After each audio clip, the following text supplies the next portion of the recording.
నమస్తే అండి, నేను వసంత. రూపకళ రుచులు ఛానల్కు స్వాగతం. ఆహారంలో మేటి చపాతి. ఈరోజు మనం చేయబోయేది ముల్లంగి చపాతి.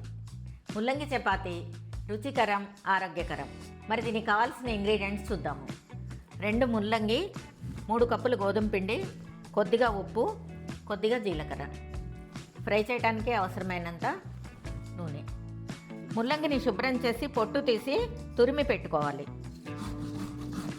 మొత్తం ముల్లంగిని ఇలా చక్కగా తురిమి పెట్టుకోవాలి. గుజ్జు ఈ విధంగా ఉంటుంది, అంటే ఇది నీటితో ఉంటుంది. ఇప్పుడు దీంట్లో మనం తీసుకున్నటువంటి ఉప్పు వేసేయాలి, కొద్దిగా జీలకర్ర వేసేయాలి. ఈ రెండింటిని కొంచెం కలుపుకోవాలి. 1 స్పూన్ నూనె వేసుకోవాలి.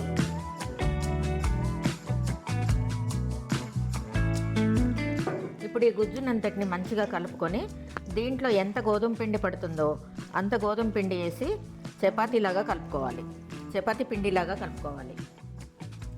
ఇలా పట్టినంత గోధుమ పిండిని మాత్రమే వేయాలి. చపాతీ పిండి కొంచెం లూజ్గా కలుపుకోవాలి.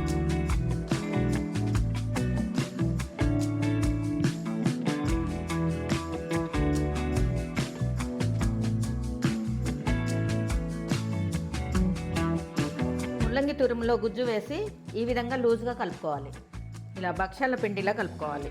ఇలా కలిపిన దానిపైన 1 స్పూన్ నూనె వేసి ఇలా పెట్టేసి ఒక 10 నిమిషాలు పక్కకు పెట్టి ఉంచుకోవాలి. మూత పెట్టి పక్కకు పెట్టుకోవాలి.